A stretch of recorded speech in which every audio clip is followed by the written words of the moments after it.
This podcast is brought to you by Most Valuable Podcasts, leading the league in podcasting entertainment.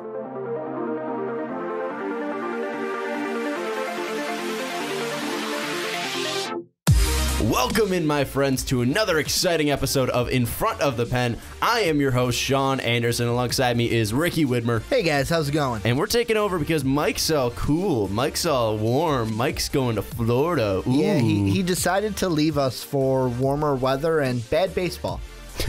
Warmer weather and bad baseball. Well, because it's not Baseball Town, USA, like it exactly. is up here. Two Chicago teams up top. We're taking over for Rankin. He gave us the okay. We didn't want to miss a week. We wanted to fill up your time with behind the pen. People love this shit, so we took over. We're taking over, and we're going to be talking about the Cleveland Cavaliers. Are they the new favorites for the NBA title? We're going to be talking about the MLB. The first quarter has come and passed. We're going to be talking about favorites for the awards, the end of the season awards, and what teams have surprised us, what teams have disappointed us, what players have surprised us, and what teams have players have disappointed us. And then we're going to wrap it up with the Jalen Ramsey injury news, talking about his meniscus tear. But we're going to jump in to the Cavs. The Cavs are currently 9-0 in the playoffs. They have not lost a game, and they're looking fantastic. They're looking put together. They're looking like a true team. They're looking like the team that they were hyped up to be. And, looking at the Raptors series, yeah, the Raptors are a good team, but, that first game, that was not a close game, Ricky. In your mind, are the Cavs the new favorites, even over the Warriors and over the Thunder, to win the NBA Finals? I wish this was a video podcast because they're going to need your help, Sean. You're going to have to help them out because I can't look at my own face. Does this look like a face that's impressed? Ricky was shaking his head. No. I'm not impressed. The only reason I'm not impressed, you're playing the East. The East sucks. It doesn't matter who you get through. It doesn't matter how many games you don't lose. You're not going to impress me until you do this either against the Thunder and the Warriors. We all knew this was going to happen.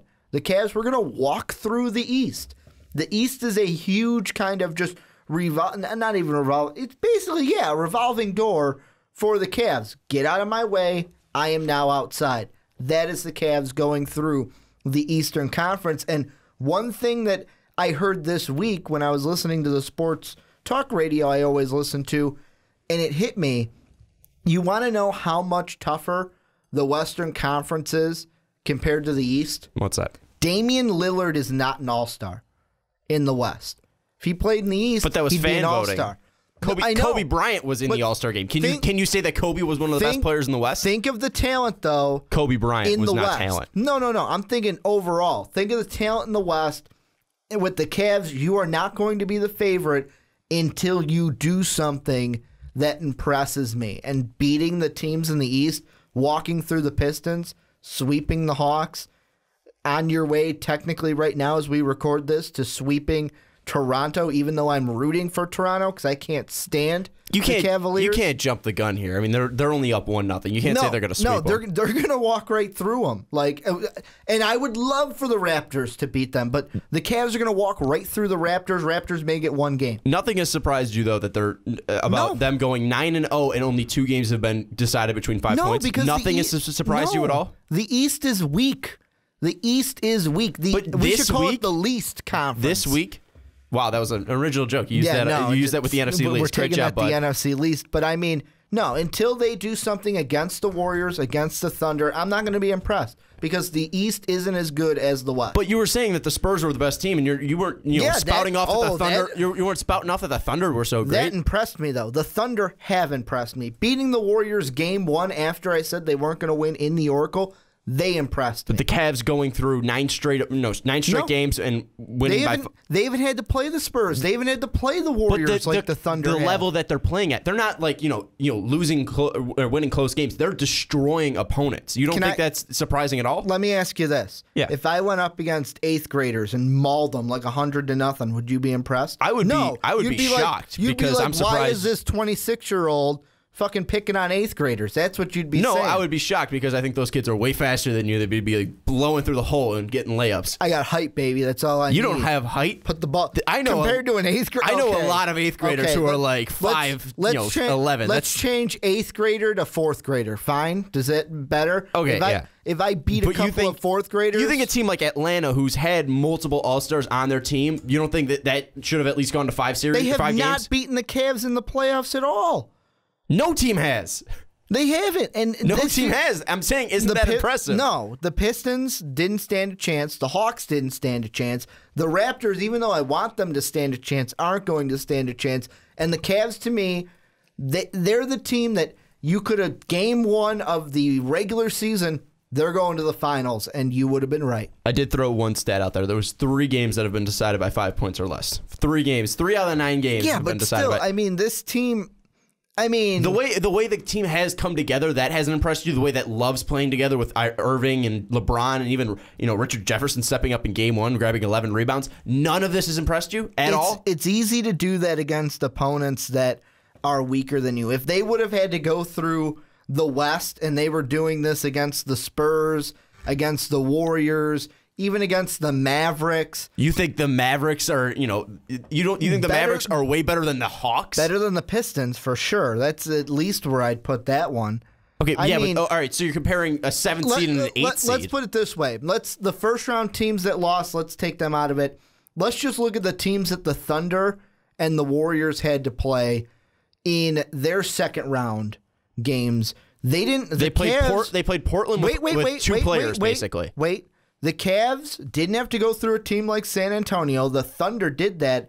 And the Warriors, even though they won that series in 5 against Portland, that is, and I said it on the fast break, and I'll say it right now, that was the best series that I've ever seen that ended 4-1. Because the Trailblazers went toe-to-toe with the Warriors and didn't make it easy on them. Name how many exciting 4-1 series there have been. That is probably the only one. Like I said, it's the most exciting series that's been 4-1. Okay, but would you say that was the most exciting playoff in the second round? That most exciting series in the second round?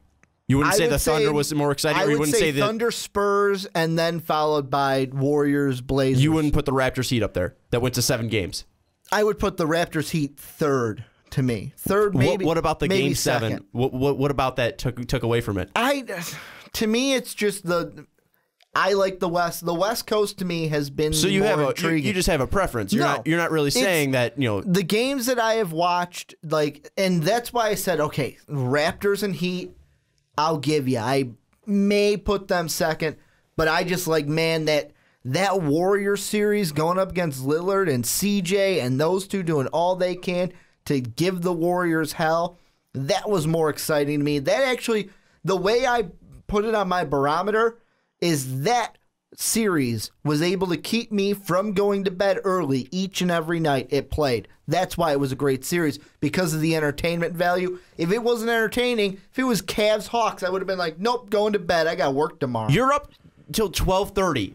No matter what. So you can't say this was keeping me up. You're up to 12:30 no matter what. So you can't say that, it kept me up. You can't say that. You can't say that 25 3-pointers was not exciting from the Cavs. Then I'll say this. It kept me from watching the hockey playoffs. There. Is that a better analogy for you? Sure. I mean, because if it was Hawks-Cavs, whatever, I'm watching Blues and who gives a fuck, whoever they played in the second round, the Stars, I think. I'm not a Cleveland fan. I don't have an NBA fandom. We'll have to sell it off. I don't know. I don't have a team yet, and I'm not We're trying to auction it off for charity. We got that plan rolling. And I know people are already saying don't be riding the Cavs. Oh, he's riding LeBron James's dick. Blah blah blah.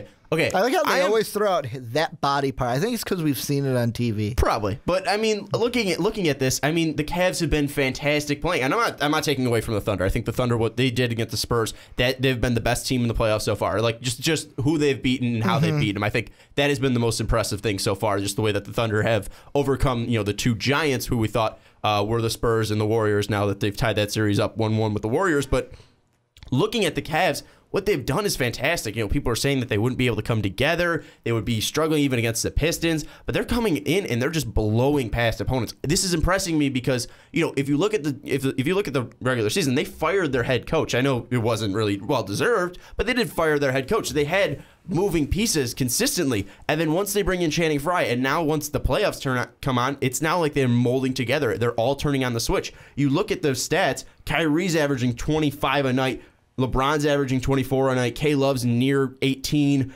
J.R. Smith's putting around 11, Channing Frye's being great off the bench. I mean, these guys are playing great together. This is what Cavs fans wanted to see last year, and I will say, this is a healthy Cavs team. We didn't get to see it last year because Olynyk tore Love's arm right out of its socket. Kyrie got injured at the beginning of the NBA Finals. So I will give you this. With all three of them, Love, LeBron, and Kyrie, all together on the floor, are the Cavs a sound basketball team? Yes.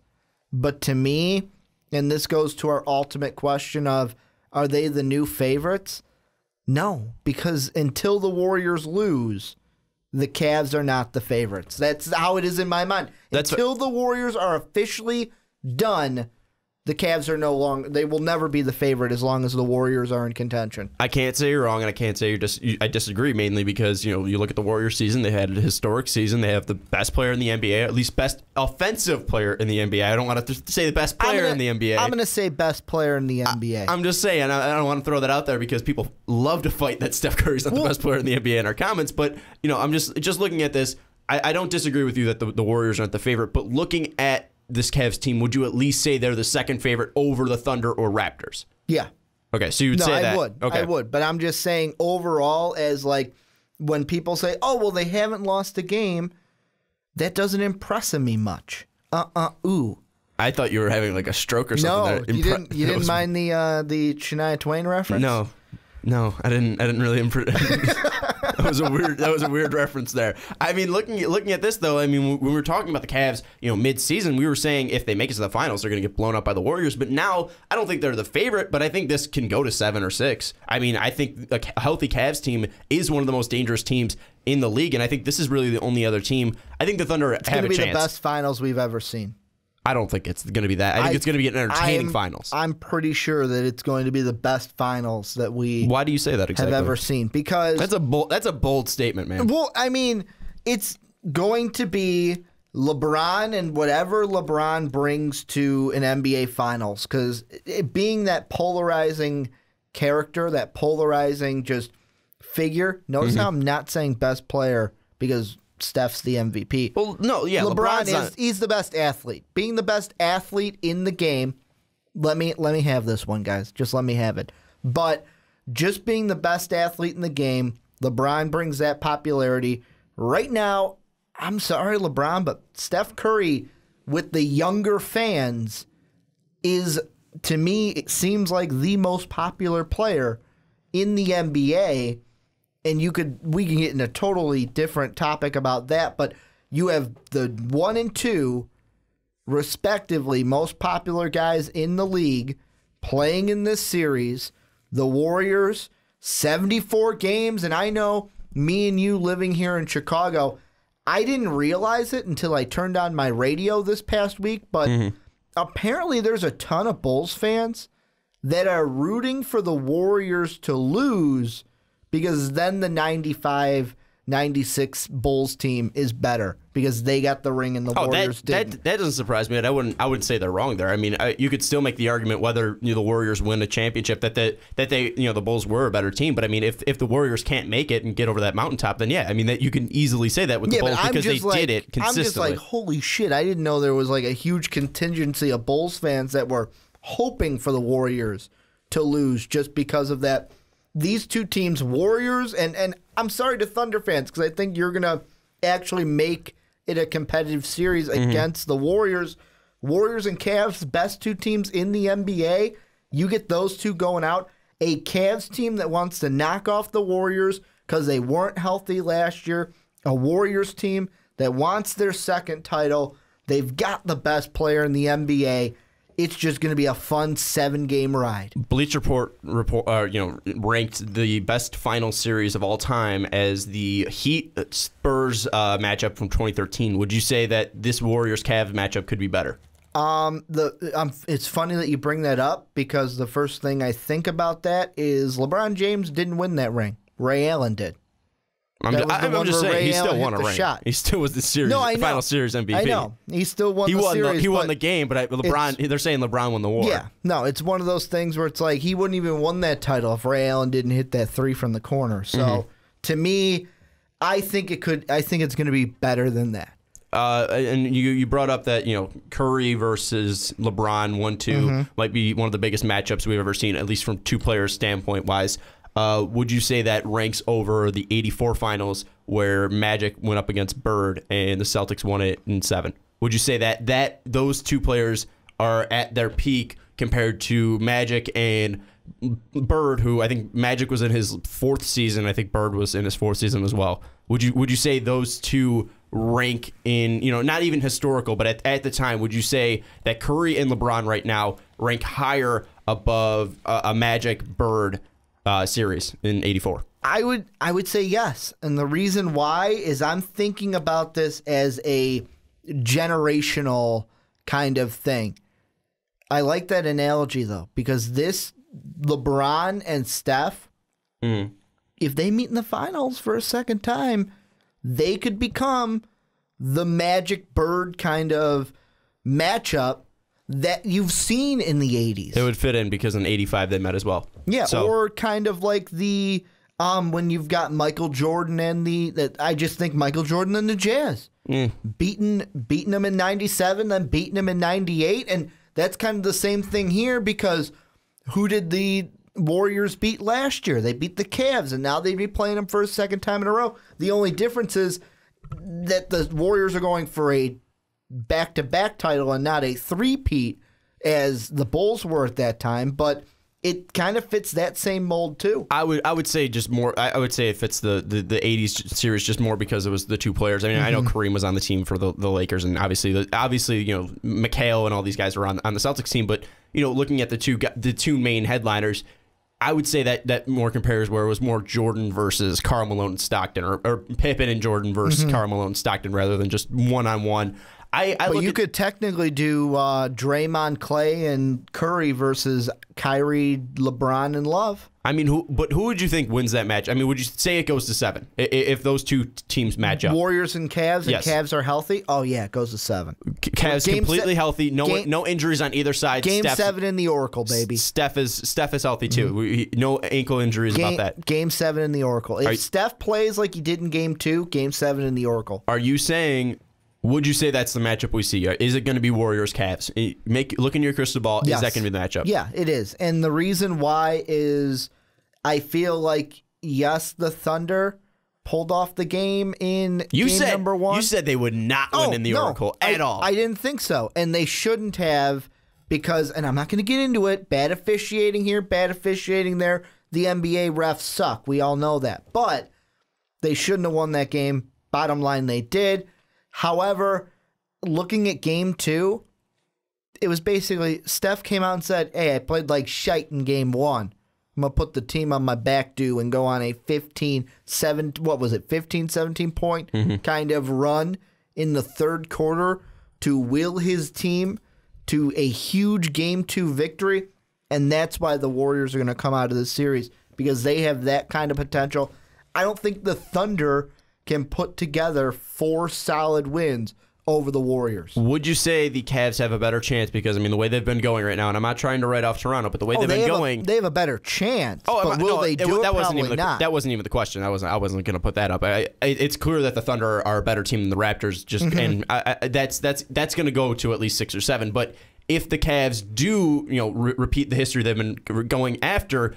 If they end it in 4 or 5, do you think that gives a bigger advantage to the Cavs because they'll be more well rested when the Warriors go into a battle with the Thunder? I heard that argument today on the radio, and I kept like shaking my head, like no. Well, what about it? I mean, would the the rest for the Cavs work in their benefit because obviously injuries hurt them last time, Or would the Warriors still be fresh and playing and not be, to have any downtime? Would that help them more? What team would be more well? I don't think it's gonna play that big of a advantage to either side. Like, yeah, of course, rest is always good, but I think if the Cavs go to 4 games, and let's say, God forbid, the Thunder take the Warriors to 7, I don't think the Warriors are going to be at a disadvantage because they had to play 7 while the Cavs got to rest and watch that series. Fair enough.